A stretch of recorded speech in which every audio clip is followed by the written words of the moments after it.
नमस्कार, बहुत स्वागत है आपका सुपरफास्ट 100 में। मैं हूं रीनू। सबसे पहले बात खंडवा से बड़ी खबर की, जहां मंत्री विजय शाह का फिर बड़ा बयान आया है। मदरसों में राष्ट्रगान को लेकर बड़ी बात कही गई, जहां कोई भी शिक्षण संस्थान तिरंगे का अपमान ना करे। राष्ट्रगान नहीं तो बहुत कुछ चीजें बंद हो जाएंगी।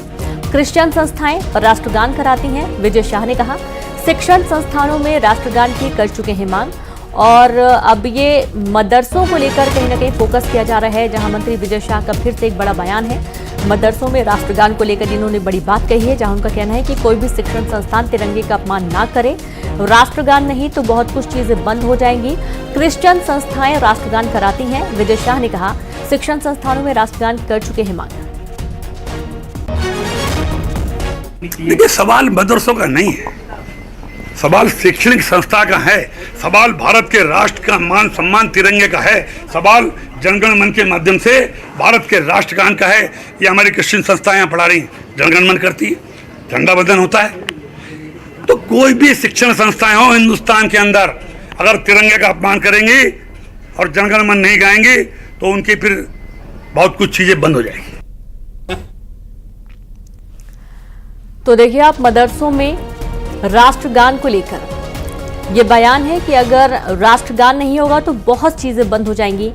शिक्षण संस्थानों में राष्ट्रगान की मांग की जा रही है, और उनका ये भी कहना है कि क्रिश्चियन स्कूलों में राष्ट्रगान होता है, तो फिर मदरसों में राष्ट्रगान को लेकर उन्होंने बड़ी बात कही है कि कोई भी शिक्षण संस्थान तिरंगे का अपमान ना करे।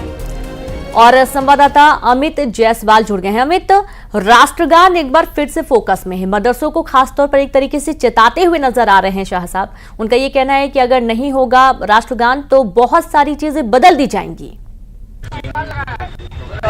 बिल्कुल, मैं बता दूं कि 2 दिन पहले मंत्री विजय शाह ने बात छेड़ी थी। उन्होंने मांग की थी कि जितने शिक्षण संस्थान है वहाँ राष्ट्रगान होना चाहिए, लेकिन उसके बाद स्कूल शिक्षा मंत्री का एक बयान आया था कि ये इसके लिए अलग से कोई आदेश जारी करने की आवश्यकता नहीं है। आज मंत्री विजय शाह यहाँ योग दिवस के कार्यक्रम में मुख्य अतिथि के रूप में शामिल हुए थे, और जब उनसे इस संबंध में बात की गई तो उन्होंने कहा कि ये देश के सम्मान की बात है। और उन्होंने ये भी कहा कि क्रिश्चियन जो शैक्षणिक संस्था है वहां भी राष्ट्रगान होता है, तिरंगा जो झंडा है हमारा ध्वज वो फहराया जाता है, तो किसी को क्यों आपत्ति होनी चाहिए। और खासतौर से उन्होंने बड़ी बात कह दी कि अगर कोई तिरंगे का अपमान करता है, देश का अपमान करता है, राष्ट्रगान को लेकर आपत्ति जता रहा है, तो उसकी बहुत सी चीजें बंद हो जाएगी। एक तरह से ये चेतावनी है, चुनौती है जिस तरह से देखा जाए, लेकिन मंत्री का ये एक बड़ा बयान है। तो मदरसों को लेकर आज एक बार फिर उन्होंने बड़ी पहल छेड़ दी। बिल्कुल, बहुत शुक्रिया आपका जानकारी के लिए। तो इस तरीके से देखिए, एक बार फिर से बहस छिड़ चुकी है और मदरसों में राष्ट्रगान पर यह बयान सामने आया है कि अगर राष्ट्रगान नहीं होगा तो बहुत सारी चीजें बदल दी जाएंगी। आर्थिक राजधानी इंदौर में एक पीएचडी स्कॉलर के साथ डिजिटल अरेस्ट कर ठगी का मामला सामने आया। साइबर ठगों ने डिजिटल अरेस्ट कर 99,000 रुपए ठग लिए। बताया जा रहा है कि राजा रमन्ना प्रगत प्रौद्योगिकी केंद्र के रिसर्च स्कॉलर जयंत को एक अनजान नंबर से फोन आया। साइबर ठगों ने फोन कर बताया कि वे कस्टम अधिकारी हैं और मुंबई एयरपोर्ट से कॉल कर रहे हैं। उन्हें स्कॉलर के नाम से एक पार्सल मिला है जिसमें फर्जी पासपोर्ट और ड्रग्स के पैकेट मौजूद हैं। इस बारे में उनसे पूछताछ करनी है, उन्हें जांच में सहयोग करना पड़ेगा। उनसे आरबीआई, सीबीआई, क्राइम ब्रांच और कई एजेंसी भी मामले में पूछताछ करेंगे, और इस दौरान वो घर से बाहर नहीं जा सकते हैं और ना ही वो फोन डिस्कनेक्ट कर सकते हैं। अगर वे सहयोग नहीं करेंगे तो कार्रवाई होगी। आरोपियों ने वीडियो कॉल से स्कॉलर को जोड़ा और फिर खाते में अवैध लेन देन की जानकारी बताते हुए पूरी जानकारी ले ली। खाते की जांच के लिए एक अन्य खाते में 99,000 रुपए ट्रांसफर करवा लिए, और इस दौरान जयंत को शक हुआ तो उसने कॉल के दौरान गूगल पर कोरियर कंपनी का नाम सर्च किया तो पता चला कि उस नाम पर कोई कोरियर कंपनी है ही नहीं। जब उसे शक हुआ कि वे ठगी का शिकार हुआ तो फोन कट कर दिया और पुलिस ने शिकायत की।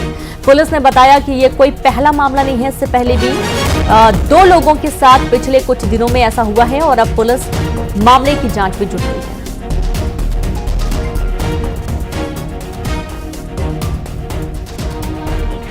एक अननोन मोबाइल नंबर से फोन आया था जिसमें उनको ये बताया गया कि मुंबई एयरपोर्ट पर सेडेक्स कोरियर के नाम से उनके नाम पर एक कुरियर आया है जिसमें कुछ सस्पेक्टेड मटेरियल है, जिसमें जाली पासपोर्ट और प्रतिबंधात्मक दवाई है। ये मामला नारकोटिक्स विभाग का मामला है, और इसके तहत उनके ऊपर केस किया जाएगा।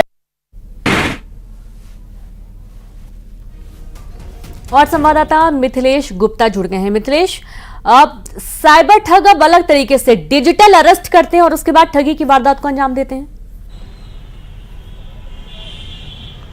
जी बिल्कुल, और ये इंदौर की अगर बात करते हैं मिनी मुंबई की, तो डिजिटल अरेस्ट का 3 महीने में ये चौथा केस है। इसके पहले 2 डॉक्टर और एक मल्टीनेशनल कंपनी में काम करने वाले सॉफ्टवेयर इंजीनियर युवती डिजिटल अरेस्ट का शिकार हो चुकी है और ये चौथा मामला सामने आया। और ये जो चौथे हैं जिनका मामला सामने आया उनका नाम जयंत भट्टाचार्य है और वो आरआर कैट में जूनियर साइंटिस्ट है, पीएचडी कर रहे हैं और स्कॉलरशिप के लिए वो आरआर कैट के लिए इंदौर पहुंचे हुए हैं। और उनके पास अनजान नंबर से एक फ़ोन आता है और तरीका सबका एक है। अगर डिजिटल अरेस्ट में चारों केस को देखते हैं तो तरीका बिल्कुल एक जैसा है। अनजान नंबर से फ़ोन आता है और अनजान नंबर से कहा जाता है कि आपने एक कोरियर बुक किया था, आपका एक कोरियर आया है, उस पार्सल के अंदर, उस कोरियर पार्सल के अंदर ड्रग्स मिला है, इन लीगल डॉक्यूमेंट मिले और जो आपका पासपोर्ट है उसका आतंकवादी गतिविधियों में इस्तेमाल हुआ है। आपसे पूछताछ करनी होगी और आप फ़ोन डिस्कनेक्ट मत करना। अगर किसी को आपने बताया तो आपके ऊपर कानूनी कार्रवाई की जाएगी और अगर आपने फ़ोन काट दिया तो अभी तत्काल आपकी गिरफ्तारी हो जाएगी।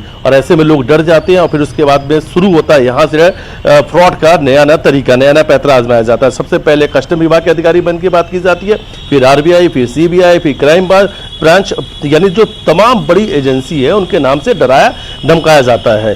और इसी तरीके से डराया धमकाया गया और कहा गया कि आपका खाता नंबर दीजिए, उस खाते में कितने रुपए हैं। उन्होंने बताया इस खाते में 99,000 रुपए है, दूसरे खाते में उस पैसे को ट्रांसफर करा लिया गया। डर के मारे उन्होंने वो पैसे ट्रांसफर कर दिए। लेकिन जब पैसे ट्रांसफर कर दिए उसके बाद उन्हें समझ में आया कि शायद कहीं मेरे साथ फ्रॉड तो नहीं हो रहा। जब वो जिस कोरियर कंपनी का नाम बताया गया था उसके बारे में जब वो सर्च करते हैं गूगल पे जाके, तब उन्हें पता चलता है कि मेरे साथ फ्रॉड हो रहा है। तत्काल उन्होंने साइबर के लिए जो हेल्पलाइन नंबर जारी किया गया उस नंबर पर फोन लगा के शिकायत दर्ज कराते हैं और जिस खाते में ये पैसा ट्रांसफर हुआ था उस अकाउंट का जो नाम सामने आया वो पद्मावती के नाम से सामने आया, यानी अकाउंट होल्डर का नेम पद्मावती है और वो अकाउंट जो है चेन्नई में खुला हुआ था। अब उस अकाउंट को फ्रीज कर दिया गया है कि जो भी आरोपी उस पैसे को नहीं निकाल पाए। लेकिन देखिए, बैंक से उस अकाउंट को फ्रीज तो करा दिया जाता है, लेकिन इनके पास अलग अलग यूजर नेम के पासवर्ड है। कुछ दिन पहले एक साइबर फ्रॉड का एक बड़ा मामला सामने आया था जिसमें विदेशों में बैठे हुए लोग यूजर नेम और पासवर्ड लाखों रुपए में खरीदते हैं। एक डिलीवरी बॉय करोड़पति बन गया था, करोड़ों रुपए उसके खाते में 3 महीने के अंदर आए थे।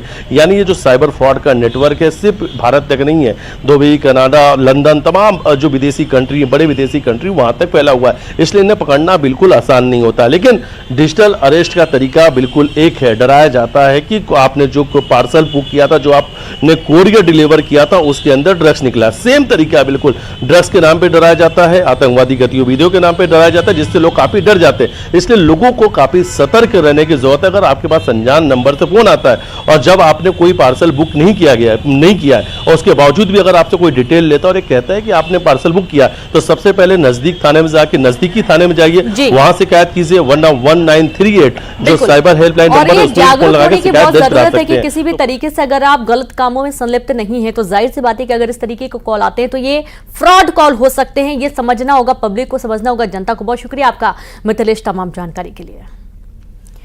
और अब आगे बढ़ेंगे जहां सीएम विष्णुदेव साय से मिली राधिका खेड़ा बीजेपी में शामिल होने के बाद पहली बार वे छत्तीसगढ़ आई हैं। सुशील आनंद शुक्ला से विवाद के बाद कांग्रेस पार्टी से उन्होंने इस्तीफा दिया था और अब वे आई हैं छत्तीसगढ़, जहां पर सीएम विष्णुदेव साय से उन्होंने मुलाकात की है। बड़ी खबर आपको दे रहे हैं, जहां सीएम से मिली राधिका खेड़ा बीजेपी में शामिल होने के बाद उनका छत्तीसगढ़ का ये पहला दौरा है। और ये देखिए, जब वे पहुंची तो भेंट मुलाकात सीएम के साथ उनकी हुई और ये पहली बार बीजेपी में शामिल होने के बाद पहली बार राधिका खेड़ा छत्तीसगढ़ आई हैं। और इसके पहले जब वे आई थी तो आखिरी दौर में उनका काफी विवाद हुआ था सुशील आनंद शुक्ला से, जो कि कांग्रेस के प्रवक्ता हैं। और उस विवाद के बाद उन्होंने कांग्रेस पार्टी से इस्तीफा देने के बाद, हालांकि पहले उन्होंने शिकायत की थी लेकिन जब सुना नहीं गया तो उन्होंने इस्तीफा देने के बाद कुछ ही दिन बाद उन्होंने बीजेपी ज्वाइन कर लिया है। और बीजेपी ज्वाइन करने के बाद छत्तीसगढ़ का ये पहला दौरा राधिका खेड़ा का, सीएम से मुलाकात का ये फोटो सामने आया है। और अब राधिका खेड़ा बीजेपी के लिए काम कर रही हैं। सीएम विष्णुदेव साय से शिष्टाचार भेंट मुलाकात हुई है।